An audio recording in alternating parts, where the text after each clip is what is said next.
En algún momento del siglo VI a.C., en alguna ciudad del antiguo Cercano Oriente, un escriba tomó un cálamo y empezó a copiar las primeras palabras de un texto que ya llevaba siglos circulando entre su pueblo. Las primeras tres palabras en hebreo son Bereshit bara Elohim. En el principio creó Dios. Pero hay algo extraño en esa palabra. Elohim es un plural. En hebreo, el sufijo im indica pluralidad, igual que en español decimos serafines o querubines. Sin embargo, el verbo que le sigue, bara, creó, está en singular. Un solo Dios, en forma plural, creando en singular. El escriba lo sabía, y lo copió exactamente así.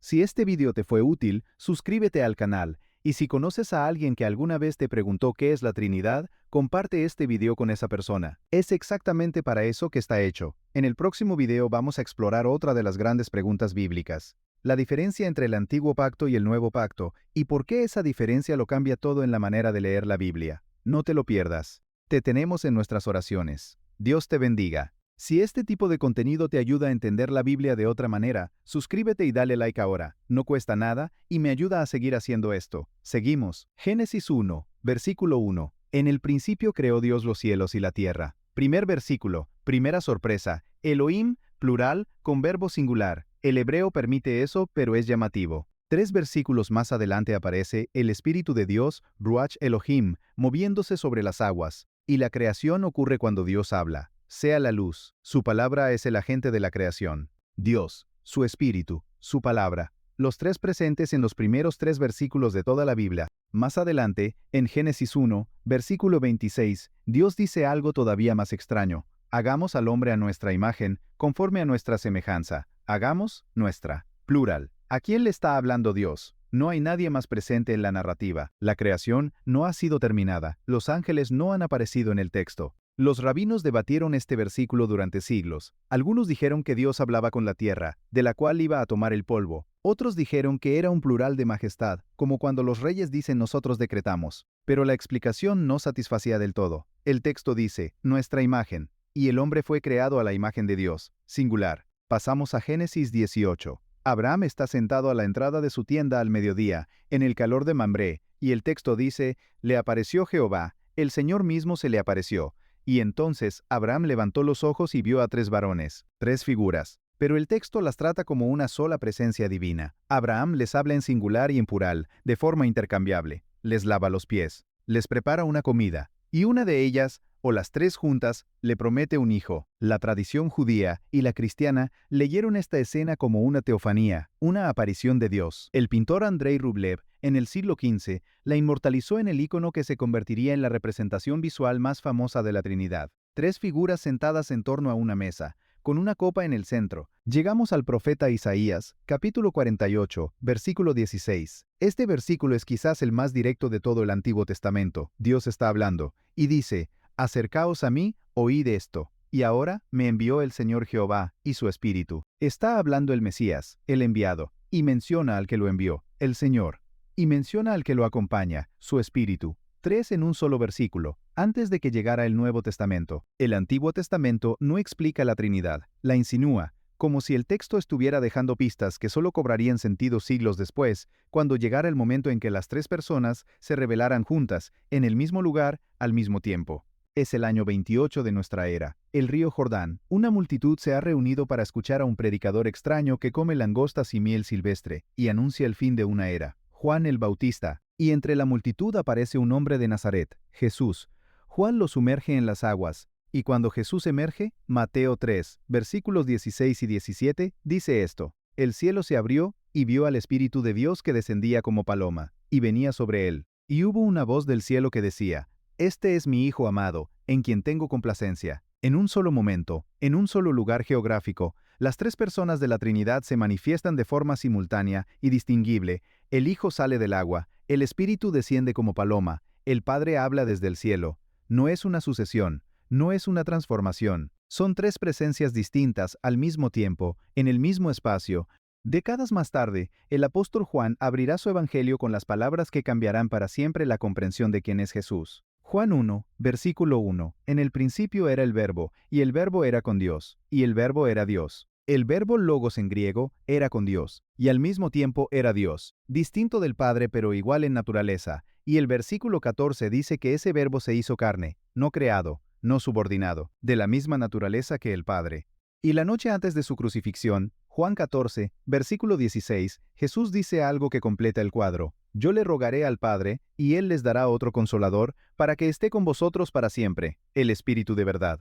Otro consolador, no el mismo consolador en otra forma. Otro, el Padre enviará al Espíritu. El Espíritu es distinto del Padre y del Hijo. Tres personas, una sola acción coordinada. Y en las últimas palabras del Evangelio de Mateo, la Gran Comisión, Jesús dice, bautizadlos en el nombre del Padre, y del Hijo, y del Espíritu Santo. Nota el nombre, singular, no en los nombres, un solo nombre que pertenece a tres. Durante los primeros siglos del cristianismo, la pregunta sobre la naturaleza de Jesús dividió al Imperio Romano casi tan profundamente como los ejércitos. No era una disputa académica, era una guerra de ideas con consecuencias políticas, sociales y eternas. Alrededor del año 200, en Cartago, un abogado convertido al cristianismo llamado Tertuliano usó por primera vez la palabra latina trinitas, Trinidad, para describir la relación entre el Padre, el Hijo y el Espíritu Santo. Lo hizo para combatir una herejía llamada modalismo. El modalismo decía que el Padre, el Hijo y el Espíritu no son tres personas reales, sino tres modos o formas del mismo ser, como un actor que usa diferentes máscaras. Dios era el Padre en el Antiguo Testamento, el Hijo durante la Encarnación y el Espíritu después de Pentecostés. Pero el problema con esa teoría es Juan 14:16. Jesús le pide al Padre que envíe al Espíritu. No puede hablarle a sí mismo y enviarse a sí mismo. En el bautismo del Jordán, las tres personas aparecen al mismo tiempo. Una máscara no puede hablarle a otra máscara que lleva puesta el mismo actor. Un siglo después de Tertuliano, llegó la amenaza más grande. Un sacerdote de Alejandría llamado Arrio comenzó a enseñar que el Hijo de Dios era una creación, que hubo un tiempo en que el Hijo no existía, que era el primero y más glorioso de todos los seres creados, pero creado al fin. En el año 325, el emperador Constantino convocó a los obispos de todo el mundo cristiano a Nicea, en lo que hoy es Turquía. 318 obispos se presentaron. Muchos llegaban con cicatrices de las últimas persecuciones, y la pregunta central era simple: ¿es el Hijo de la misma naturaleza que el Padre, o es una criatura? El concilio votó: el Hijo es homoousios, de la misma sustancia que el Padre, no similar, no semejante, idéntico en esencia. El credo niceno fue declarado herejía. En el año 381, un segundo concilio en Constantinopla completó la doctrina afirmando que el Espíritu Santo también es Dios, igual en gloria y eternidad al Padre y al Hijo. La Trinidad quedó definida de forma oficial en 4 palabras: un solo Dios, 3 personas. Lo importante es entender qué no ocurrió en Nicea. Los obispos no inventaron la doctrina. La defendieron a partir del texto bíblico. La Biblia nunca usa la palabra Trinidad, pero la Biblia sí dice que el Hijo es Dios eterno, que el Espíritu es Dios enviado por el Padre, y el Hijo, y que hay un solo Dios. Nicea no añadió nada al texto, sistematizó lo que el texto ya decía. Entonces, ¿para qué sirve esto? ¿Qué cambia en la vida de alguien que entiende la Trinidad? Primero, Dios no está solo. Antes de que existiera el universo, antes de que hubiera algo que Dios pudiera amar fuera de sí mismo, ya existía el amor dentro de Dios.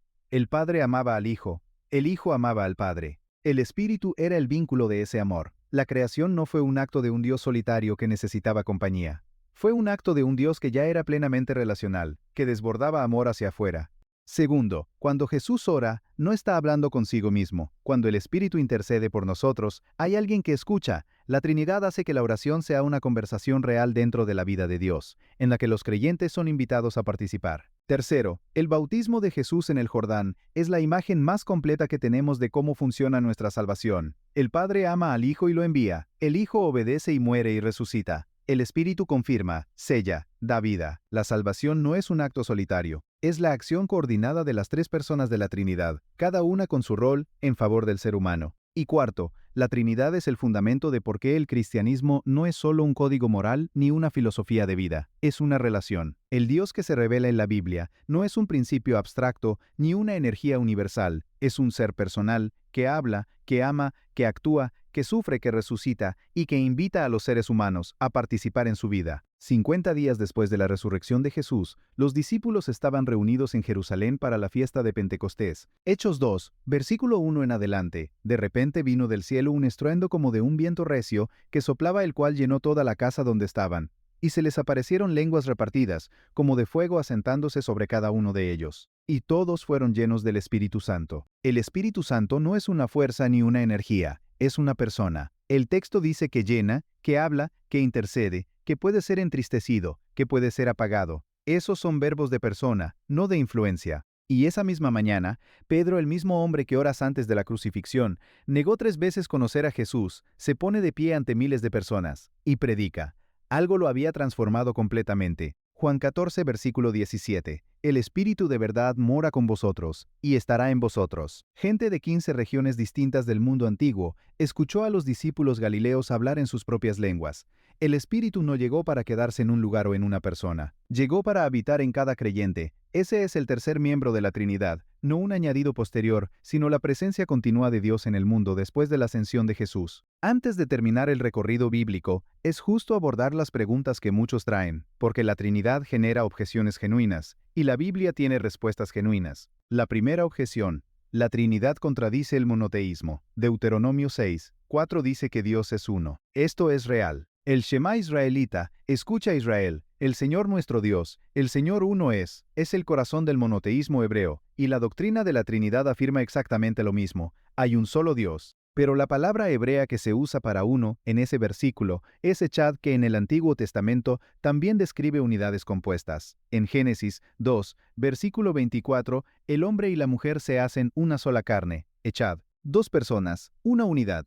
La palabra no implica singularidad absoluta, implica unidad perfecta. La segunda objeción: si Jesús oraba al Padre, ¿cómo puede ser Dios? Estaba orando a sí mismo. Esta es exactamente la trampa del modalismo que combatió Tertuliano. La respuesta es que las tres personas son distintas, aunque comparten la misma esencia divina. El Hijo no es el Padre. Cuando Jesús ora, está hablando al Padre como persona distinta, no a sí mismo.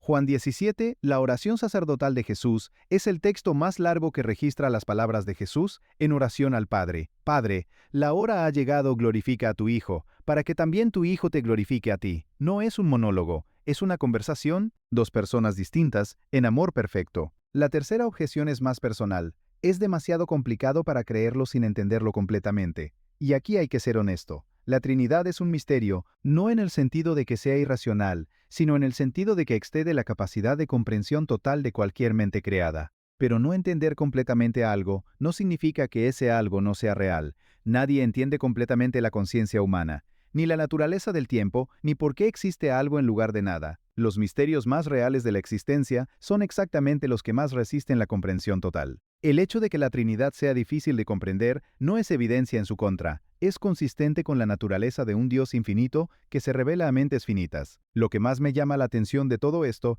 es que la doctrina de la Trinidad no empieza en una sala de concilio, empieza en la pregunta honesta de alguien que lee la Biblia de principio a fin, y se pregunta: ¿quién es exactamente el Dios que habla aquí? El mismo escriba que en Babilonia copió aquella palabra plural, Elohim, en singular, estaba tocando algo que no podía comprender del todo. No tenía el vocabulario, no había visto el Jordán, no había leído a Juan, pero el texto lo llevaba de forma silenciosa hacia una realidad más grande que cualquier categoría que él pudiera usar. La Trinidad es el reconocimiento honesto de que el Dios de la Biblia no cabe en ninguna categoría humana. No es como un padre de familia, no es como un rey, no es como la fuerza de la naturaleza. Es todo eso y es mucho más. Es un ser que existe en comunidad consigo mismo, que crea por amor, que se revela en la historia y que no termina de ser comprendido por ninguna mente creada.